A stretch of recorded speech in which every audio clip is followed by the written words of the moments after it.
महाराष्ट्राची ती एक अवहेलना चाललेली आहे। महाराष्ट्र म्हणजे शौर्याचा, शूरांचा महाराष्ट्र, वीरांचा महाराष्ट्र। अगदी आपल्याकडच्या मराठ्यांचं वर्णन त्यावेळेला सुद्धा केलं गेलेल्या इतिहासामध्ये, त्या वर्णनाला साजेसं आत्ताचं काही वर्तन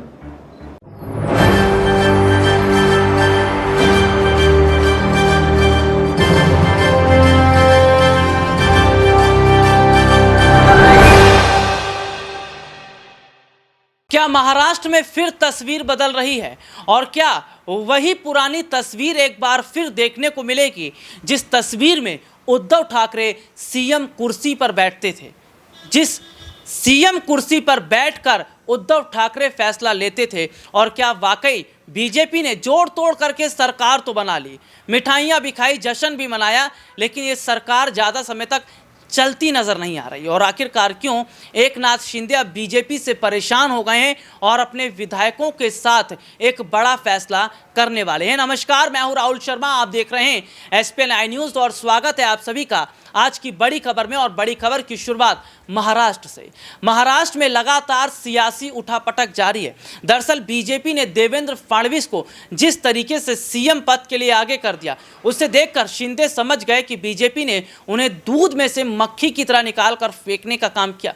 क्योंकि पहले तो सीएम बनने का लालच बीजेपी की तरफ से शिंदे को दिया गया, शिंदे को मुख्यमंत्री बनाया भी गया, लेकिन शिंदे ये नहीं समझ रहे थे कि इसमें बीजेपी बहुत बड़ा गेम खेल रही है। गेम कुछ इस तरीके से कि कुछ वक्त के लिए शिंदे के हाथ में खिलौना दे देते हैं ताकि खुश रहें, उसके बाद तो देवेंद्र फडणवीस को ही जिम्मेदारी देनी है। और यही खिलौना लेकर डुगडुगी पीट रहे थे एकनाथ शिंदे की कितनी बड़ी लड़ाई उन्होंने जीत ली। लेकिन खेल तो बीजेपी ने तब खेलना शुरू कर दिया था जब देवेंद्र फडणवीस से गुपचुप मुलाकात होती थी। जी हाँ, मैं अपने दर्शकों को बता दूं कि देवेंद्र फडणवीस का नाम अब सीएम कुर्सी के लिए सामने आया है, सीएम चेहरे के लिए सामने आया है। अभी तक वो डिप्टी सीएम है, लेकिन कहीं ना कहीं एकनाथ शिंदे भी समझ गए कि उसमें अब उनका कोई बड़ा फायदा नहीं है, क्योंकि बीजेपी ने केवल सरकार बनाने के लिए उनका और विधायकों का इस्तेमाल किया।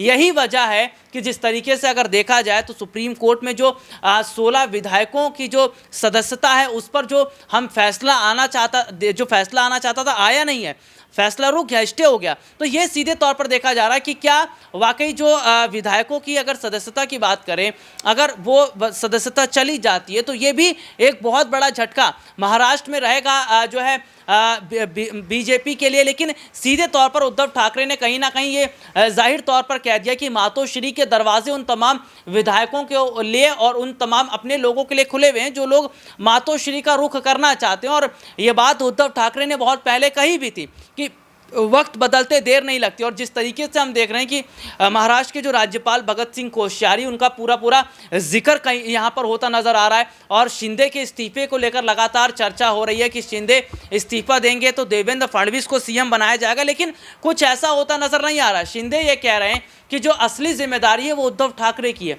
पार्टी का कमान हो, सिंबल हो, जो उनसे छीन लिया गया, तमाम जो जिम्मेदारियां ले ली गई, वो वापस अब उद्धव को मिलना चाहिए। तो क्या वाकई अब रातों रात उद्धव के साथ मुलाकात कर, विधायकों के साथ जो है उद्धव के साथ आकर क्या एक तस्वीर महाराष्ट्र में फिर पलट देंगे एकनाथ शिंदे? और अगर ऐसा हुआ तो बीजेपी ने जो जोड़ तोड़ की सरकार बनाई है, क्या वो खत्म हो जाएगी?